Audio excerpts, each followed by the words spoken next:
कर देना प्ले। कभी तो ब्लर लगे ना क्या? कृपया आप ध्यान दें, शांत हो जाए। आप शांत हो जाए।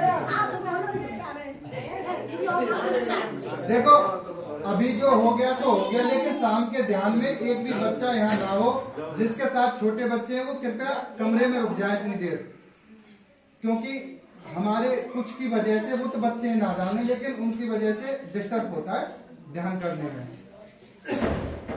अभी आप जो भी परिवार के सदस्य अपने घर के लिए बालाजी महाराज के धाम से जो दरबार, राम दरबार है पूरा, जिसमें बालाजी महाराज, त्रेतरा सरकार, भैरव बाबा और प्रभु श्री राम हैं, तो वो पूरा दरबार एक ही तस्वीर में आता है। आप वो लेकर जाएं अपने साथ, अपने अनुसार छोटा या बड़ा। एक एक झंडा अवश्य लेके जाएं मेहंदीपुर धाम से, जो अपने घरों के छत पे श्री बालाजी महाराज की वो ध्वजा लहराती रहे और दूर से भी निकलने वाले को पता लग जाए कि इस घर में कोई, गांव में बालाजी महाराज का कोई भक्त है। जब ये ध्वजा लहराती है तो ये प्रतीक है कि इस घर में कोई राम भक्त है, हनुमान भक्त है। तो दूर से यदि कोई व्यक्ति होगा, ऐसा मान के चलिए, और कि जैसे मैं और आप हैं कि वो कोई ध्वजा लहरा रही है, ऊपर से देख लिया कि भाई इस गांव में कोई जिसके घर लहरा रही है तो होगा भक्त, हो सकता है मुझे यहाँ से कुछ मदद मिल जाए। क्योंकि कोई भी अगर अनजान व्यक्ति भी आएगा इस भाव से, तो आप उसे अपने घर से वापस नहीं लौटाएंगे, उसकी कुछ ना कुछ मदद करेंगे जो उसकी आवश्यकता, जिसके लिए वो आया है। और दूसरा, ये ध्वजा लहराती है, दूर से ही बताती है कि नेगेटिव एनर्जी को कि यहाँ मत जा, या तो बालाजी महाराज के इस घर में। तो बहुत महत्व है। तो अपने साथ जो किताब है, काली चालीसा और बालाजी महाराज की या हनुमान चालीसा, और जो दरबार है वो लेकर जाएं और एक झंडा लेके जाएं। और आपको कल के लिए शाम को बता दिया जाएगा, क्योंकि कल हमारा यहाँ पे आखिरी दिन होगा दरबार में, तो उसके लिए शाम को बता देंगे। और बाकी सभी को कैसा यहाँ पे रहने के बाद जो सुविधा दे रहे हैं जो धर्मशाला वाले भैया, बाकी हमारे कार्यकर्ता हैं, हमारे ही परिवार के सदस्य, कोशिश यही करते हैं कि परिवार के किसी भी सदस्य को दिक्कत ना हो, लेकिन कहीं ना कहीं कमी तो रह जाती है, क्योंकि घर से बाहर हैं, सारी सुविधाएं हमारे लिए उपलब्ध नहीं हो पाती हैं जो घर पे हम लोग कर लेते हैं। तो एडजस्ट थोड़ा सा करना सीख लीजिए, 2-3 दिन की बात होती है। क्योंकि शिकायत आ रही है कि हमारे कुछ इस वाले हॉल में जो सदस्य रुके हुए हैं उसमें नहाने धोने की समस्या है, क्योंकि उसमें बाथरूम नहीं है। यदि वो हमारे किसी भी कमरे में जाते हैं तो उनको हम बोलें कि पहले हम ही नहाएंगे, आप आ गए, या पानी गर्म ना दें तो अच्छा नहीं लगता है, क्योंकि वो मजबूर है, उनके पास है नहीं उसमें, नहीं तो वो आपके पास नहीं आते, वो वहीं नहा लेते। तो कोई किसी को ना मना करे, भले ही उनको बाल्टी देके या दे दे। दूसरा, जो भोजन, जो प्रसाद बन, जो ये प्रसाद होता है ना, इस प्रसाद का महत्व है। ये प्रसाद मात्र ऐसा नहीं है कि आपने ग्रहण कर लिया, इसका बहुत बड़ा महत्व है प्रसाद का। क्योंकि घर पे भी आप भोजन ग्रहण करते हैं या बाहर ग्रहण करते हैं, उसमें और प्रसाद में अंतर होता है। प्रसाद में जो कार्यकर्ता जिस भाव के साथ श्रद्धालुओं के लिए बना रहे हैं, उसमें वो जो ईश्वरीय कृपा होती है, जो विचारधाराएं होती हैं वो पॉजिटिव होती हैं, सकारात्मक, और वो जो प्रसाद बना होता है प्रभु की याद में हम सभी के लिए, वो एक तरीके से उनकी दिव्य ऊर्जा से चार्ज होता है। उस चार्ज प्रसाद को हम जब ग्रहण करते हैं तो हमारे अंदर जो भी नेगेटिविटी होती है, रोग दोष होते हैं, वो बहुत ही जल्दी और उसका लाभ हमें मिलता है। जैसे हमें दवाई खाने के बाद तुरंत दर्द से या बुखार से आराम मिलता है, वैसे ही प्रसाद का भी अपना महत्व होता है।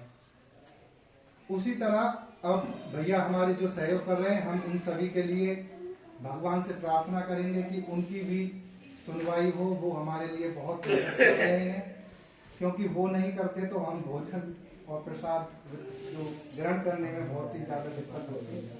हमारी माताएं बहनें भी सहयोग करती हैं वहाँ पे जाकर। अभी जो दरबार में हम बैठे हैं, कल भी देखा गया था, सुबह भी और शाम भी। हम यहाँ पे केवल और केवल जो होंगे हमारे रिश्ते नाते इस दरबार से बाहर होंगे, इस धाम से बाहर होंगे, लेकिन दरबार में हम मान का हमारा वहाँ पे भाव है। यहाँ कोई बड़ा नहीं, कोई छोटा नहीं है, सब एक दूसरे के भाई बहन हैं। तो पर्दाओं को करके चेहरा ही नहीं दिखता गुरु जी को कि कौन सा संकट कहाँ दुखा बैठा है।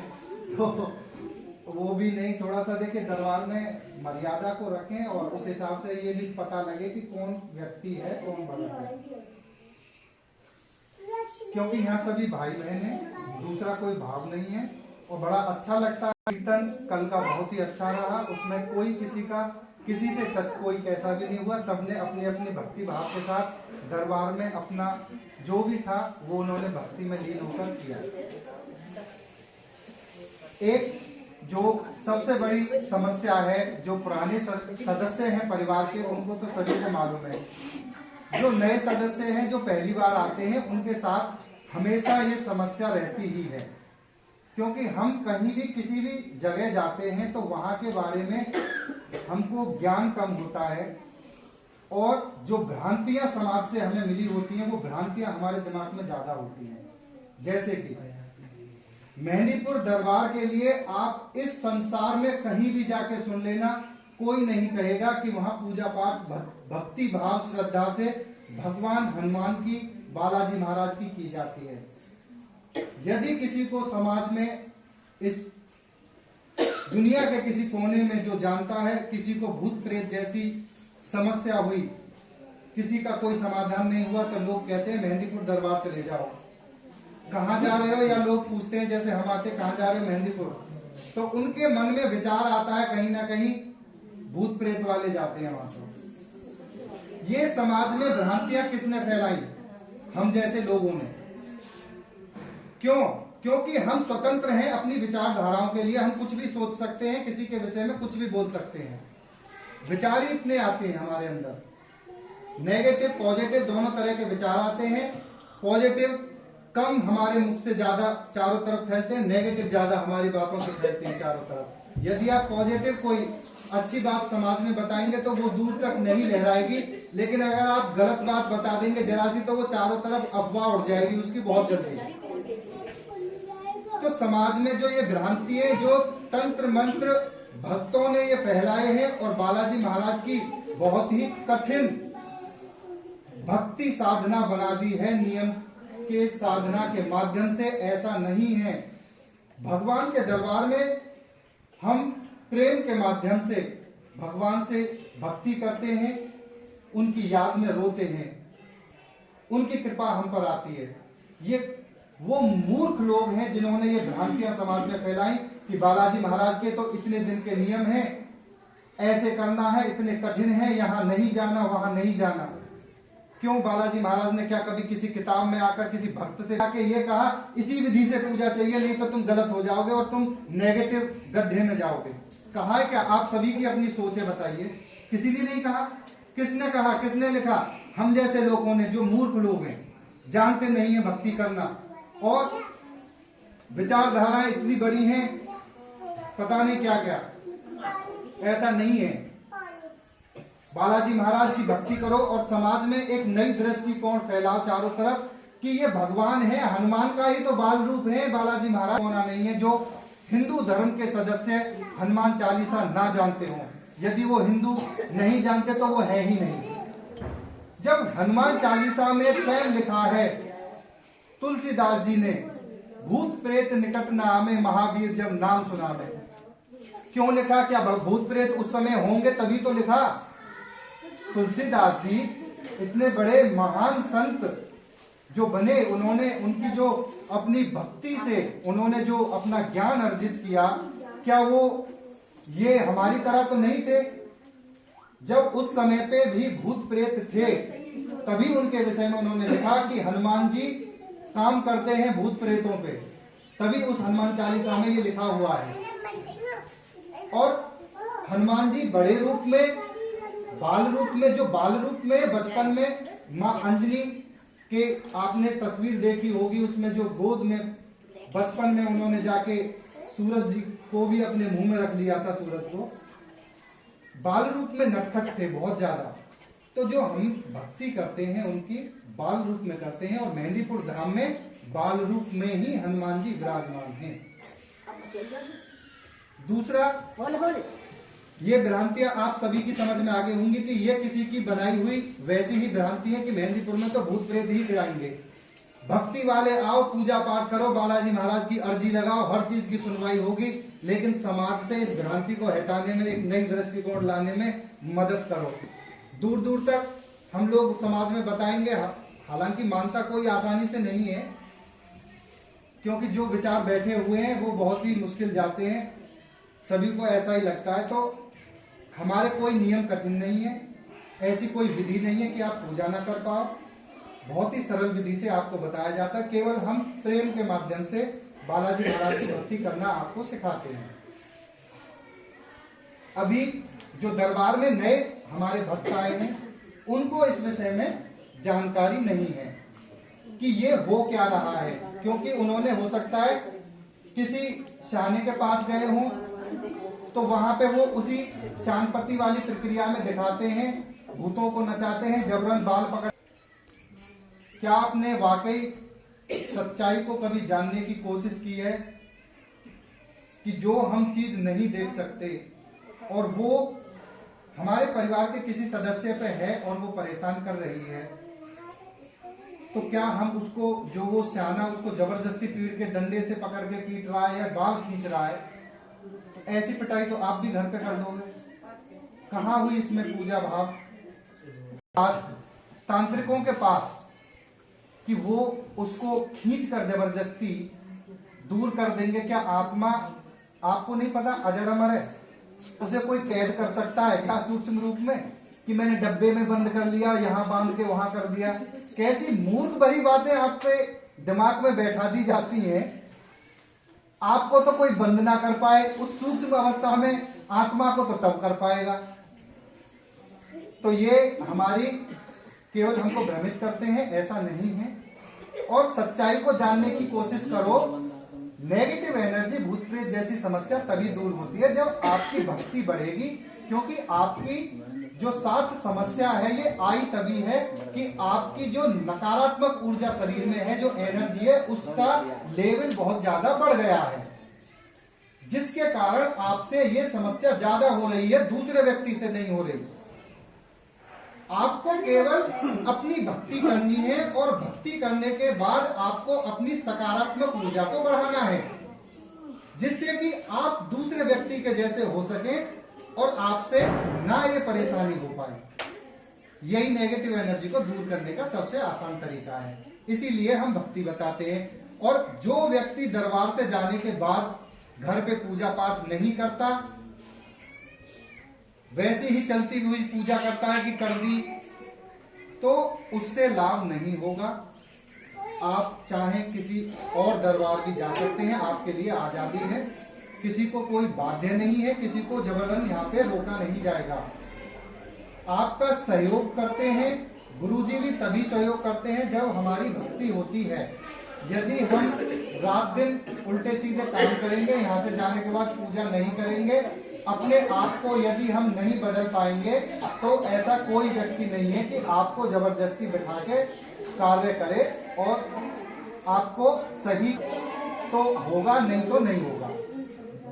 अब जो नए सदस्य आए, उनकी क्या समस्या है कि जब कीर्तन होता है तो वो देखते हैं कि ये हो क्या रहा है, पेशियां आती है, पेशी है क्या चीज समझ में नहीं आता, उनको मालूम नहीं है कि ये झूम क्यों रहे, ऐसी क्या चीज है, दिख तो कुछ रहा नहीं है, पागलपंती में, मस्ती में और नई उम्र की अवस्था है, कूद रहे हैं ये जबरन। यदि अगर किसी को ऐसा लगता है, जो सही व्यक्ति है वो एक बार आके सामने जो वो कर रहे हैं ठीक है, वो भी करके देखे, उतनी ही देर उसी तरीके से करके देखे, आप मालूम चल जाएगी सच्चाई क्या है और जो हमारे मन में भ्रांति बैठी हुई है वो क्या है, वो निकल जाएगी। क्योंकि हम चाहकर भी वो एक्टिविटी नहीं कर पाते जो स्वतः ही अपने आप होने लगती है यहाँ पे दरबार में।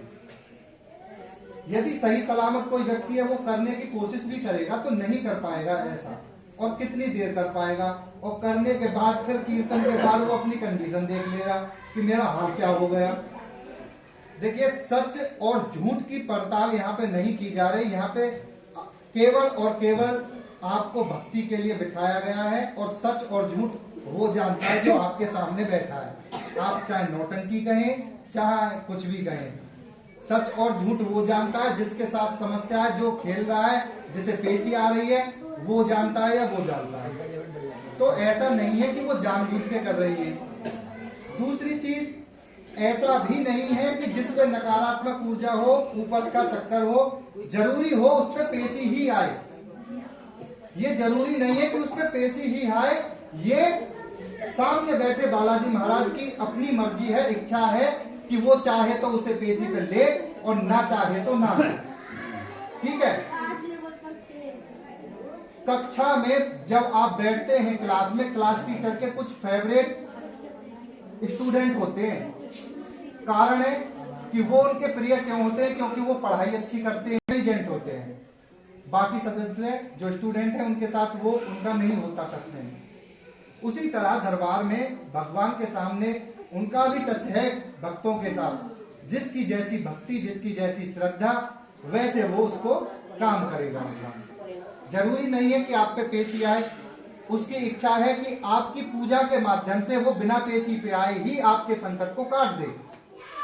तो ये ना सोचे मुझ पे पेशी ही आनी चाहिए। और पेशी आना कोई अच्छी बात नहीं है कि आपको बहुत ज्यादा खुशी हो, क्योंकि जब पेशी पे ली जाती है तो मार पड़ती है, और मार सूक्ष्म अवस्था में पड़ती है, वो दिखती नहीं है। लेकिन जो अंदरूनी मार पड़ती है ना, उनपे वो किसी भी पेशी वाले से पूछ लेना जो भूत प्रेत जैसी नेगेटिव एनर्जी से परेशान है कि उसके साथ हुआ क्या था। अब इसमें भी पेशी में दो होती है। एक होती है नकारात्मक ऊर्जा वाली जो परेशान है, उसमें मार लग रही है, और एक होती है भक्ति भाव की और शक्ति की। एक नेगेटिव वाली, एक पॉजिटिव वाली। जो शक्ति की और भक्ति की है, जो भक्त यहाँ पे सामने, या जिसको बालाजी महाराज ने उसकी भक्ति के माध्यम पे उसका संकट काटने के बाद उसे दूध दे दिया, या उसकी भक्ति के माध्यम से उन्होंने उसको उतनी शक्ति दे दी कि उस शक्ति उस क्षण भर के लिए कीर्तन में जब उनकी इच्छा होती है उस पे आती है और अपना काम करती है, क्योंकि उस समय बस नहीं होता उस इंसान का, और वो अपना काम जिससे लेना चाहते हैं भक्त से बालाजी महाराज लेते हैं। स्थूल रूप में वो हमारे माध्यम से लेंगे, भक्तों के माध्यम से, क्योंकि उनकी जैसी भक्ति है। सूक्ष्म रूप में वो आपको दिखेगी नहीं, वो अपना काम कर रहे हैं, मार लग रही है और वो गिर गिर के रो रहे हैं यहाँ पे। जब यहाँ पे दो तरह की आपको बताई, जो एक भक्ति के माध्यम से भक्त नाच रहा है, यहाँ पे जरूरी नहीं है कि वो पेशी है, भक्ति में लीन होके वो तो नाच रहा है। अब इसके लिए उदाहरण दूं, आपने कभी सपेरे को देखा है बीन बजाते हुए लहराता है, और नाग कैसे नाचता है? जब बीन बाजती है तो सांप नहीं रह पाता। ऐसे ही मदारी जब डमरू बजाता है, डमडम, तो खेल दिखाने वाला जो उसके साथ होता है, बंदर हो या कोई भी हो, वो रह नहीं पाता, और वो जिसको चाहे उसे नचा दे, डमडम डमरू बजा के।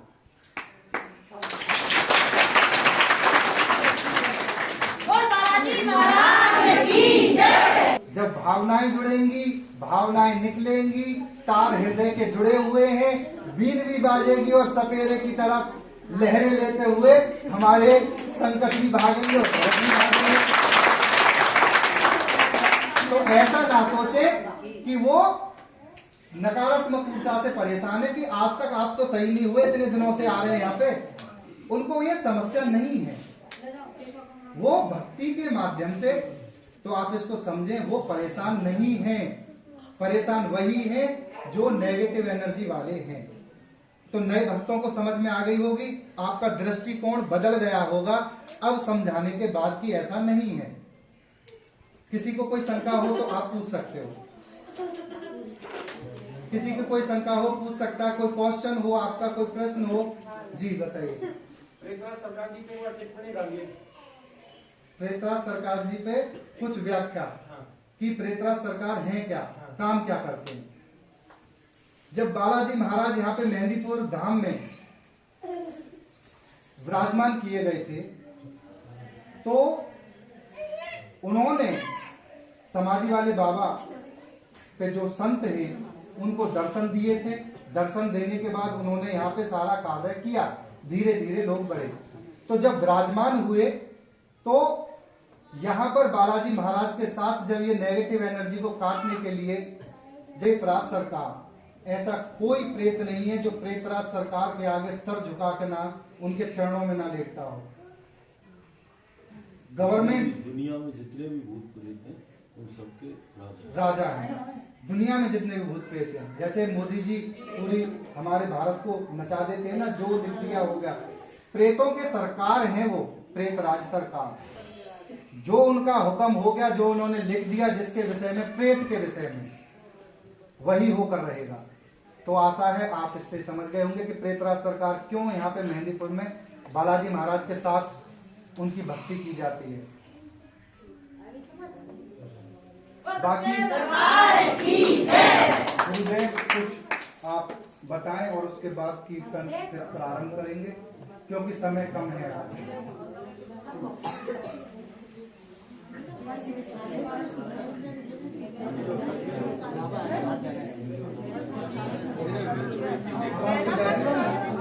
घर में से बोलने वाला तुम जाएगी।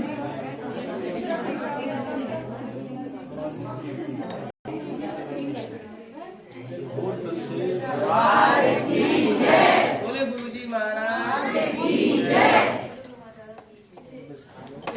दो दिन से देखा हूँ जब प्रसाद खाने जाए तो कुछ लोग तो